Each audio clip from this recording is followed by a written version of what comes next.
Hello everyone, welcome to UPSC Wise and I am your host Deepak Sharma. Today we are stepping into the heart of a geopolitical storm brewing in the high Himalayas. A decision made in New Delhi and Beijing sends shockwaves through Kathmandu. India and China agree to restart trade through a remote mountain pass, Lipulekh. To many, this seems like a positive step towards normalizing relations. But for our neighbor, Nepal, this is an unacceptable violation of its sovereignty. This isn't just a border dispute you can memorize for prelims. This is a complex interplay of history, geography, strategy, and raw national identity involving three major Asian players: India, Nepal, and China. For a future civil servant or an officer posted in a border district, understanding the layers of this issue is not optional, it's essential.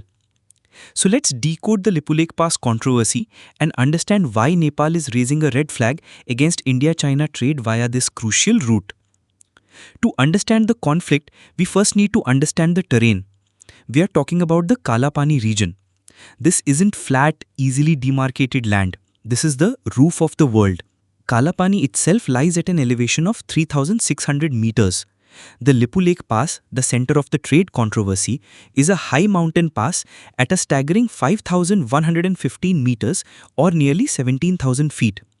It has historically been a vital trade and pilgrimage route connecting India with Tibet for the Kailash Mansarovar Yatra. And further west, the highest point, Limpiadhula, at 5,500 meters. This entire region is a strategic trijunction where the borders of India's Uttarakhand, Nepal's Sudur Paschim, and China's Tibet Autonomous Region meet. In geopolitics, trijunctions are like pressure cookers, immense strategic value and a high potential for friction. Now let's travel back in time. The year is 1816. The Anglo-Nepalese War has just ended and the Treaty of Sugauli is signed between the British East India Company and the Kingdom of Nepal. This treaty is the genesis of the entire dispute. Article 5 of the treaty states that the King of Nepal renounces all claims to the territories lying to the west of the river Kali. Simple, right? The Kali River is the western border of Nepal. But here's the million-dollar question that haunts India-Nepal relations to this day. Where does the Kali River begin? The treaty is silent on the river's source. And this ambiguity has been exploited and interpreted differently for over 200 years.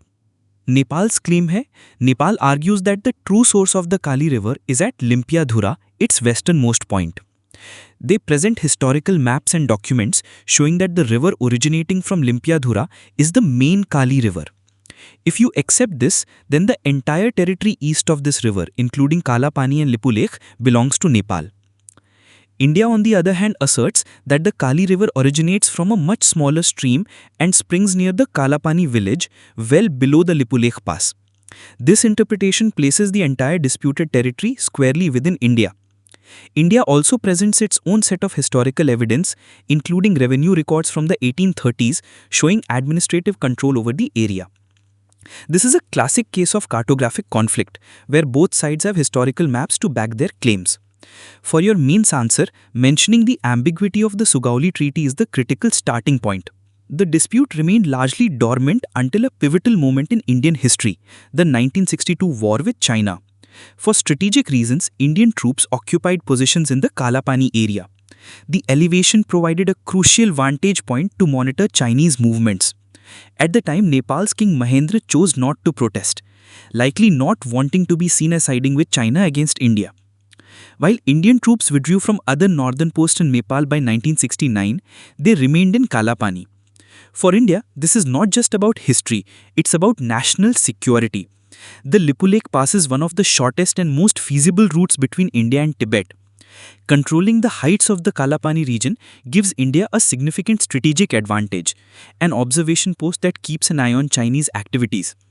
This presence was solidified with actions like the construction of the 80-kilometer road from Dharchula to Lipulekh Pass, inaugurated in May 2020.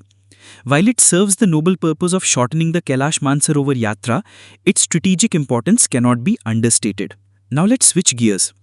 Imagine for a moment you're a joint secretary in the Ministry of External Affairs in 2015. You're in Beijing with the Prime Minister. A joint statement is being drafted with China to expand trade. Lipulekh is identified as a key trade point. It's a bilateral decision between two giants. From a purely economic and logistical standpoint, it makes perfect sense. But then the telex starts buzzing. A diplomatic note arrives from Kathmandu.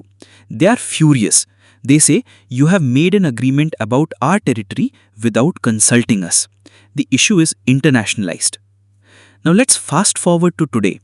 The same scenario repeats. The decision to reopen trade is made. The same protest note arrives. What has changed? Nepal is no longer just protesting. In 2020, they took a monumental step. They amended their constitution. They published a new political map that incorporated Limpiadhura, Kalapani and Lipulekh into their sovereign territory. This wasn't just a statement, it was a constitutional fact for them. This move pushed the bilateral relations into a what many diplomats call a deep freeze. Why did they do it?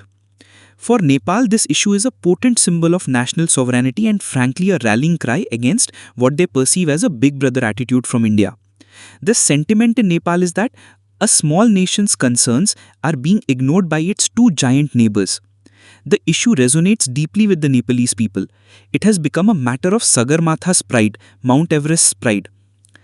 Any government in Kathmandu faces immense domestic pressure to take a hardline stance. No political leader can afford to be seen as soft on this issue. The issue has also been used by political parties in Nepal, particularly those with a nationalist or left-leaning ideology, to galvanize public support, often by stoking anti-India sentiments. It becomes a powerful tool in domestic politics, especially during times of internal instability. So when India and China make a bilateral agreement on Lipulekh, they are not just dealing with the Nepali government, they are dealing with the deeply entrenched national sentiment of the Nepalese people, now enshrined in their constitution. Now let's bring in the third and perhaps most critical player in this Himalayan chessboard, China. China's official stance is one of neutrality. They have repeatedly stated that this is a bilateral issue to be resolved between India and Nepal.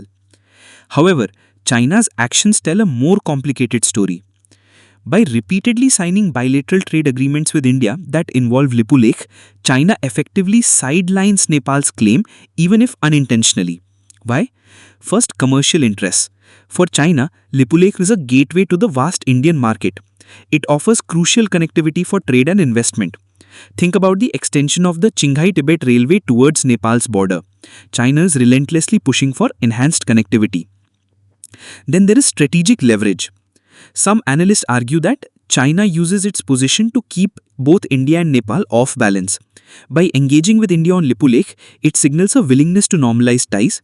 By making pro-Nepal statements on sovereignty, it woos Nepal and potentially uses Nepal as a pressure point against India. It's a masterful if cynical game of diplomacy. Interestingly, in a 2023 map, China showed the disputed area as Indian territory, which contradicts Nepal's claims and shows that when it comes to the crunch, Beijing's bilateral relationship with New Delhi often takes precedence. So as a future policymaker, how do you navigate this minefield? The situation is at stalemate. India maintains its historical and strategic claims. Nepal has constitutionalized its new map, making it politically very difficult for any future Nepali government to backtrack. The dialogue has been stalled since 2020. What are the potential resolutions? 1. Bilateral dialogue. The simplest yet hardest solution. Both sides need to return to the negotiating table. The key challenge is finding a common starting point. Can they agree on a common set of historical maps to begin with? Second, track to diplomacy. When formal talks fail, informal channels can work wonders. Engaging academics, retired diplomats and thought leaders from both the countries can help neutralize the negativity at the people's level and create a conducive environment for formal talks. Third, creative solutions. Some have floated ideas like turning the disputed region into a special economic or pilgrimage zone, managed jointly.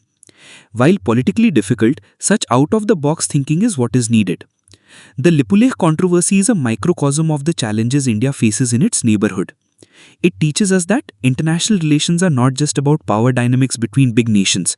They are about history, culture, sensitivity, and respect for sovereignty, regardless of a nation's size. As you prepare to serve this country, remember that the most effective foreign policy is not one of assertion, but one of understanding. It's about managing contradictions, respecting sensitivities, and finding common ground. The stability of our neighborhood and indeed our own security is contingent upon cooperation, assistance, goodwill, and understanding. Your challenge will be to transform geographical constraints into bridges of opportunity.